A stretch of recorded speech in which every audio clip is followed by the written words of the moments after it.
오늘 이 아침에도 우리 하나님이 주시는 은혜와 사랑과 평강이 우리 성도들의 삶 속에 그리고 여러분의 가정에 가득하시기를 기도드립니다. 이번 명절은 사회적 거리두기로 인하여서 고향회를 찾아뵈올 수 없는 그런 환경에 있는 분들도 많을 것인데, 여러분이 어느 곳에 있든지 하나님 은혜에 감사드리고 또 부모님 은혜에 감사하고 또 형제 동기들의 안부를 물으면서 서로 복을 빌어줄 수 있는 그런 한 주간이 되시기를 기도드립니다. 저는 우리 성도들이 어느 곳에 있든지 축복의 사람들이 다 되시기를 기도드리겠습니다. 우리가 잘 아는 사자 성어 중에 이 고진감래라는 말이 있지요. 고생 끝에 낙이라는 그런 뜻입니다. 또 이 고진감래와 반대되는 말도 있는데요. 흥진비례라는 말입니다. 흥겨운 그런 시간이 지나가면 비극적인 시간이 온다라는 이제 그런 뜻이지요. 저는 여러분들에게 묻겠습니다. 만약에 여러분이 고진감래와 흥진비례 이 두 가지 길 중에서 하나를 선택한다면 어떤 길을 선택하시겠습니까? 대개 물어보면 고진감래를 선택합니다. 왜냐하면 고진감래가 성경적입니다. 욥기서에 보면 내 시작은 미약하여도 내 나중은 창대하리라 언약하신 말씀이 있지 않습니까? 또 우리가 인생을 살아보면 젊은 시절에는 많은 고생을 하고 또 어려운 일을 겪어도 나이가 들면 그 보답으로 노년에 이르러서 평안하고 또 안정된 그런 삶을 살아가는 것이 그것이 끝이 아름다운 축복이지요. 또 인간관계에 있어서도 첫 인상보다 중요한 것은 끝인상입니다. 사람을 겪어보고 또 나중에 시간이 흐른 뒤에도 변함이 없이 좋은 인상으로 남는 것이야말로 축복의 사람이라고 할 것입니다. 나는 우리 성도들이 끝이 아름다운 그런 성도들이 다 되시기를 주의 이름으로 축원합니다. 오늘 본문에 보면 야곱은 정말로 끝이 아름다운 축복의 사람이었어요.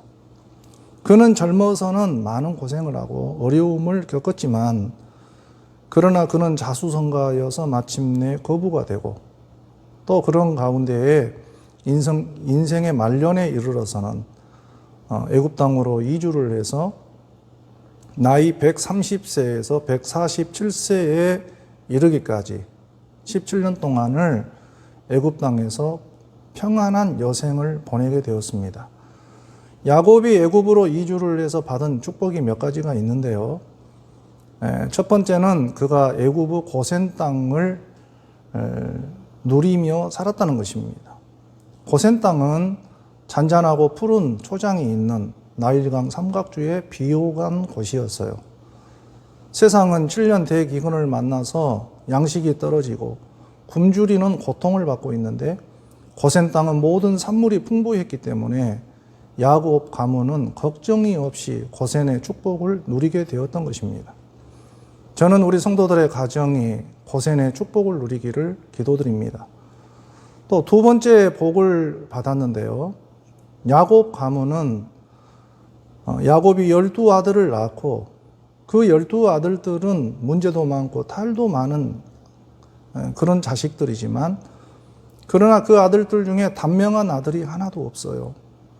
나중에 시간이 흐르고 흘러서 400년 세월이 지난 후에는 12지파를 이루고 큰 민족을 이루게 되었습니다.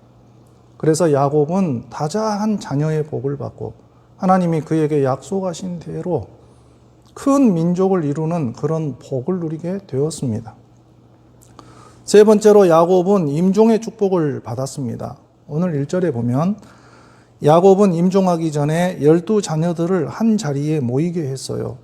그리고 그 자녀들을 자기 믿음의 분량대로 다 축복을 일일이 해주는 그런 가운데에 임종을 하게 되었습니다. 저는 여기서 생각을 해 봅니다. 우리나라에 12아들이 한 명도 죽지 않고 아버지 임종호 자리에 다 모일 수 있는 가정은 과연 몇이나 되겠습니까? 그리고 그 자녀들을 아버지가 일일이 기도하고 축복해주는 그런 케이스는 과연 몇이나 되겠습니까? 이거는 확률상 거의 기적에 가까운 그런 일이라고 생각이 됩니다. 제가 아는 어떤 분은 해외여행 중에 부모님의 갑작스러운 임종 소식을 들었어요. 비행기를 타고 급히 귀국을 해서 돌아와 보니까 이미 장례식이 다 끝나 있더랍니다. 그분은 아버지의 마지막을 지켜보지 못했다는 그 안타까움에 슬피 울었습니다. 저 또한 제 장인어른의 임종을 지켜보지 못했습니다. 어느 날 갑자기 뇌졸중으로 쓰러져서 가사 상태에 들어가 있었는데 1년 6개월을 병상에 누워 계시다가 그리고 우리는 장례식을 했어요. 그러나 야곱은 그러지 않았습니다. 야곱은 자기 자녀들이 다 지켜보는 가운데 임종을 했고 죽기 전에 축복해 주었고 기운이 다하여 임종했습니다. 그리고 조상들이 묻혀 있는 막벨라 굴에 안치가 되었습니다. 정말 아름다운 그런 임종, 유종의 미를 거둔 그런 인생이었습니다.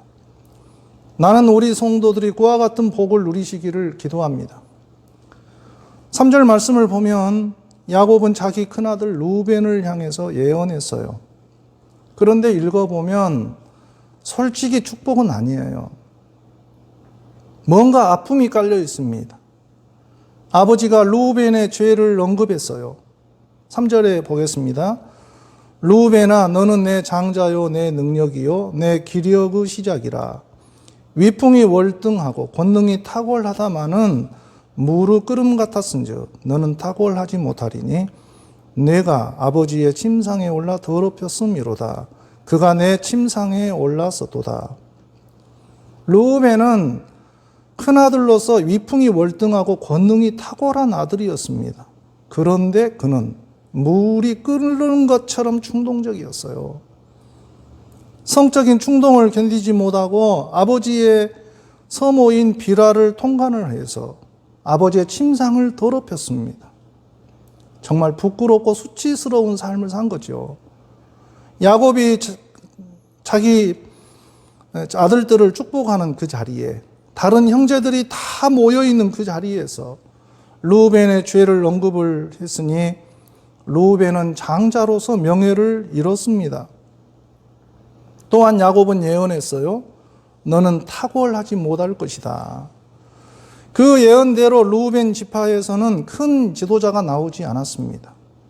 가나안 정복시대, 사사시대를 지나 유명무실한 지파로 점점 전락을 해버리고 명맥을 잃어버립니다. 그리고 그들이 기업으로 뽑았던 요단 동편의 모압 땅은 아람 사람들에게로 그 땅을 잃어버리게 되었어요. 그러므로 루벤은 명예를 잃었고 땅의 기업도 잃었고 그리고 후손들도 복을 받지 못하는 지파로 전락을 했습니다. 저는 우리 성도들에게 말씀을 드립니다. 항상 충동적으로 인생을 살아서는 안 될 것입니다. 자기를 절제하고 자제하며 살아야 합니다. 그리고 부모님을 존중하고 하나님을 경외하는 그런 인생으로 살아가야 할 줄로 믿습니다. 5절 말씀에 보면 야곱은 시므온과 레위를 향해 말했어요. 시므온과 레위는 형제요 그들의 칼은 폭력의 도구다. 창세기 34장에 보면 시므온과 레위는 세겜 사람들에게 약속을 했습니다. 할례를 받으면 디나와 결혼을 시켜주겠노라고. 그렇게 약속을 해놓고 세겜의 모든 남자들이 할례를 받을 때 그 통증으로 움직이지 못하는 그 틈을 타서 시몬과 레위는 칼을 들고 세겜을 공격하여 모든 남자들을 다 살육하고 심지어는 그들의 가축들의 발목 힘줄을 다 끊어 놓을 만큼 처절한 복수를 한 거예요. 그 일로 인하여 야곱 가문은 가나안 족속의 미움을 사게 됩니다. 야곱은 큰 공경에 빠지게 됩니다. 그래서 야곱은 그 일을 기억했어요. 그러면서 6절에 말을 합니다. 그들의 모의에 참여하지 말지어다. 여러분, 악한 일에 참여하지 마시기를 바랍니다. 남을 해치려는 음모에 가담하지 마시기를 바랍니다. 야곱은 그 두 아들을 향해 축복이 아닌 저주의 예언을 했어요. 그들을 나누고 흩어버릴 것이다. 후일에 시므온과 레위는 야곱의 예언대로 되었습니다. 시므온은 가나안 기업 분배를 받을 때에 유다 지파 남방에 있는 네게부 사막을 기업으로 받았어요. 그들은 열악한 환경에서 유다 지파에 흡수되고 말았습니다. 한편 레위는 출애굽 시대에 금송아지 우상 숭배를 자행한 사람 3,000명을 칼로 척결을 해서 지도자 모세의 편에 섰어요. 그 일로 인해 레위 지파는 제사장의 지파가 되어서 이스라엘의 전역으로 흩어졌지만 그러나 제단을 섬기면서 제사 업무를 담당하게 되었습니다. 저는 오늘 이 시므온과 레위를 보면서도 교훈을 받습니다. 음모를 꾸미고 남을 죽이고 혹독한 분노를 바라는 사람은 하나님이 흩어버리신대요. 그러나 죄인들이 다 똑같은 저주를 받는 것은 아니에요.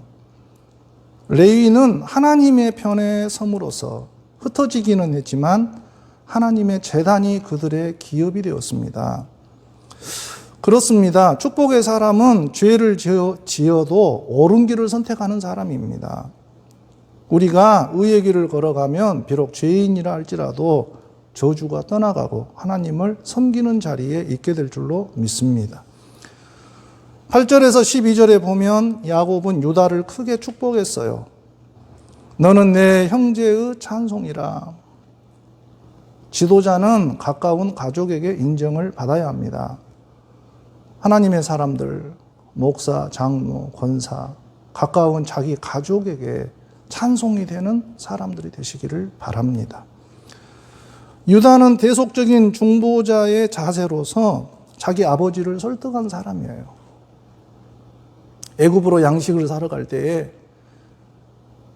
마지막 아들 베냐민을 데리고 오지 아니하면 양식을 살 수 없다고 요셉이가 그렇게 말할 때에 유다는 자기 아버지를 설득을 했어요. 야곱은 자기 막내 아들 베냐민을 내어놓지 않으려고 했어요. 그러나 유다가 아버지를 설득합니다. 내 목숨을 담보로 잡으라고. 내가 책임을 지고 베냐민을 데리고 오겠습니다. 하고 설득을 해서 아버지가 유다의 말을 들었습니다. 그래서 아버지를 설득할 수 있는 아들이 유다였어요. 아버지의 마음에 감동을 주는 그런 아들이 유다입니다. 또 이 유다는 요셉의 마음도 감동을 시키는 사람입니다. 요셉이 자기 형들을 시험해 보기 위해서 베냐민의 곡식 자루에 은잔을 넣어두고 도둑으로 몰았을 때에 그 베냐민이를 붙잡아 두려고 하니까 유다가 요셉에게 나아가서 중보 기도를 하는 거예요. 나를 대신 불모로 잡고 베냐민이를 아버지에게로 돌려보내달라고. 그러지 않으면 늙은 아버지가 슬피 울며 음부에 들어가게 될 거라고. 그렇게 간곡하게 말을 하니까 요셉이 너무 감동을 받은 나머지 눈물을 흘리면서 자기 신분을 공개했습니다. 내가 요셉이라 하고 자기 신분을 공개하고 말았어요. 그만큼 유다는 사람에게 감동을 주는 사람입니다. 어느 자리에 있어도 책임질 줄 알고 희생하는 그런 사람이었어요. 그래서 육신의 서열로 보면 넷째 아들이지만 영적으로 장자 지파가 된 것입니다. 아버지가 유다를 축복했습니다. 유다는 사자같이 위엄이 있고 왕의 지팡이인 홀과 귤을 가지게 될 거라고. 그 예언대로 유다 지파에서 다윗 왕이 나오고 그 계보에서 우리 예수님이 태어나신 줄로 믿습니다. 또 유다 지파는 그들이 나귀를 포도나무에 메어두고 포도주를 마시고 우유를 마실 만큼 재산이 부요하게 될 것을 아버지가 축복했어요. 그래서 유다 지파는 왕국 시대에 번영을 하게 되어지고 베냐민 지파를 아우르고 번성할 수 있는 그런 토대를 누리게 되었던 것입니다. 저는 오늘 본문에서 생각을 해봅니다. 축복의 사람이 누구입니까? 좋은 성품으로 가족에게 인정을 받은 사람, 책임질 줄 아는 사람, 이웃을 섬기고 감동을 주는 사람이 축복의 사람이 될 줄로 믿습니다. 오늘날 저는 많은 사람들이 그 단순한 사실을 무시하고 있다고 생각해요. 나쁜 씨를 뿌려놓고 축복받기를 원하는 사람들이 얼마나 많습니까? 부모를 욕되게 하고 이웃과의 관계가 나쁘고 화가 날 때는 자기 감정대로 분노하고 욕망을 위해서 경쟁하는 가운데에 너무나 포악하게 살아가는 거예요. 그러면서 축복받기를 기도하는 그런 사람들이 얼마나 많습니까? 저는 오늘 본문을 읽어보면서 아버지 야곱이 정말로 위대한 사람이라고 생각합니다. 야곱의 아들들을 보면 정말로 문제가 많아요. 요셉의 형들은 요셉을 인신매매로 애굽에 팔아버렸어요. 인신매매범들이에요.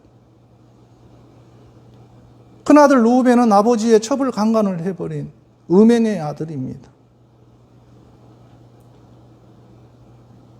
아버지가 그렇게 세상에 수치를 당했는데도 임종할 때까지 그런 아들을 참은 거예요. 어떻게 참았는지를 모르겠어요. 둘째 아들 시므온과 레위, 셋째 아들 레위는 잔인하고 혹독한 살인자들이에요. 음모를 꾸미고 사람을 속여서 그들을 죽이고 대량 학살을 하는 그런 아들들이에요. 상종할 수 없는 그런 무서운 자들이에요. 넷째 아들 유다도 마찬가지예요.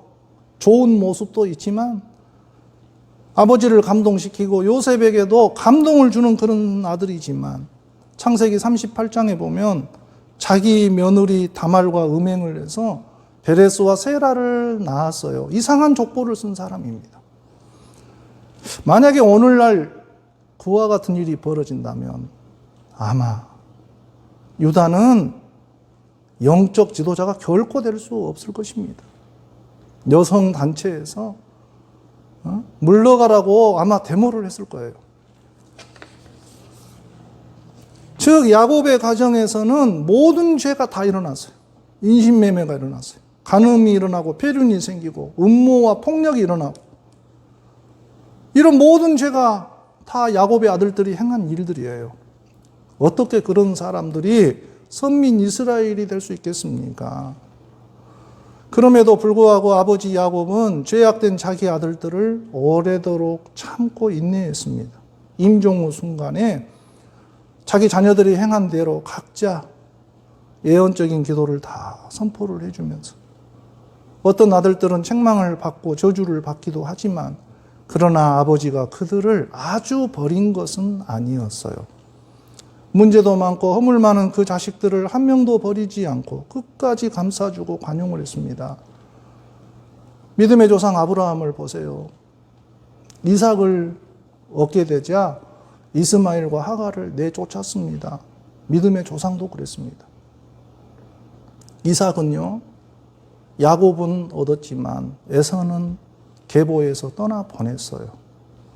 그러나 야곱은 문제 많고 탈도 많은 자기 아들들을 한 명도 내치지 않았어요. 끝까지 자기 아들들을 참고 기다려주면서 임종후 자리에 다 불러 모았습니다. 그리고 믿음의 분량대로 축복하며 애언했습니다. 야곱은 실로 하나님 아버지의 은혜를 나타낸 사람이에요. 그래서 하나님께서는 믿음의 조상 아브라함도 아니고 온유했던 이삭도 아니고 야곱에게 이스라엘의 칭호를 주시고 그로 하여금 큰 민족을 이루도록 12지파를 이루는 복을 주신 줄로 믿습니다.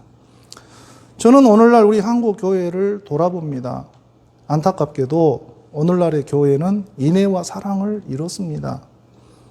정치와 결탁한 종교는 치열한 정쟁을 부추기면서 원색적인 비난을 하는 거예요. 교회 안에서 믿음 좋다는 사람이 남을 함부로 정죄하고 목소리를 높이면서 온통 교회를 대결과 갈등으로 끌고 갑니다. 최근에 일어난 일인데요. 요새 코로나 사태로 교회 재정이 어렵습니다. 어쩔 수 없이 전화 한 통화로 부교역자를 전도사님을 내쫓습니다. 안타깝습니다. 오늘날 교회에 실망한 성도들은 주님의 품을 떠나서 편리한 삶에 안주합니다. 희생하려고 하지도 않고 책임질 사람도 없습니다. 말세에는 사랑이 식어갑니다. 사람들이요, 오래 참지 않습니다. 그래서 가정이 깨져가고 교회도 무너져 갑니다. 그래서 말세에는 코로나보다 더 무서운 것이 사랑을 잃어버린 것이에요. 우리는 무엇보다 주님의 십자가 사랑을 회복해야 할 줄로 믿습니다.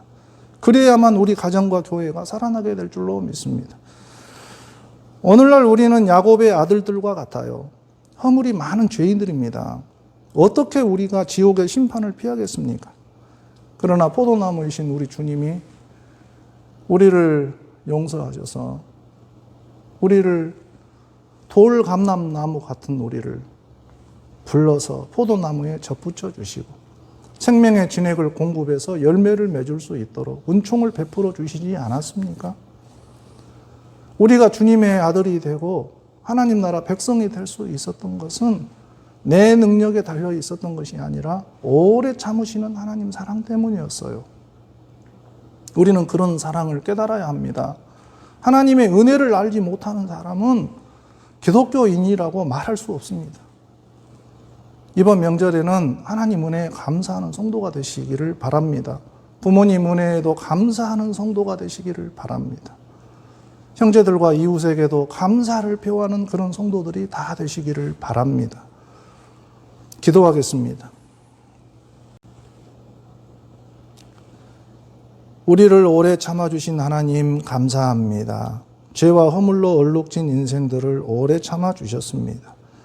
부모를 거역하고 육신을 위해 형제를 팔고 배반하고 이웃을 칼로 찌르는 무서운 자들을 버리지 아니하시고 끝까지 인내하여 이스라엘에 축복을 주시니 감사드립니다. 오늘 우리 가정에도 역기능이 많습니다. 모든 죄를 씻어주시기를 소원합니다. 사랑이 회복되게 하시고 화평이 임한 가정들이 되게 하여 주시옵소서. 하나님 아버지, 우리 부모님들이 고센 땅의 축복을 받게 하시고 자녀들을 축복하며 평안한 임종을 누리게 주옵소서. 우리 자녀들은 부모님의 은혜를 감사드리며 생육 번성하는 축복을 누리게 주옵소서. 특별히 우리 성도들이 유다지파의 축복을 누리기를 소원합니다. 영적 지도력을 가지고 형제의 찬송이 되는 주의 백성들이 되게 하여 주시옵소서. 예수님의 이름으로 기도드립니다. 아멘.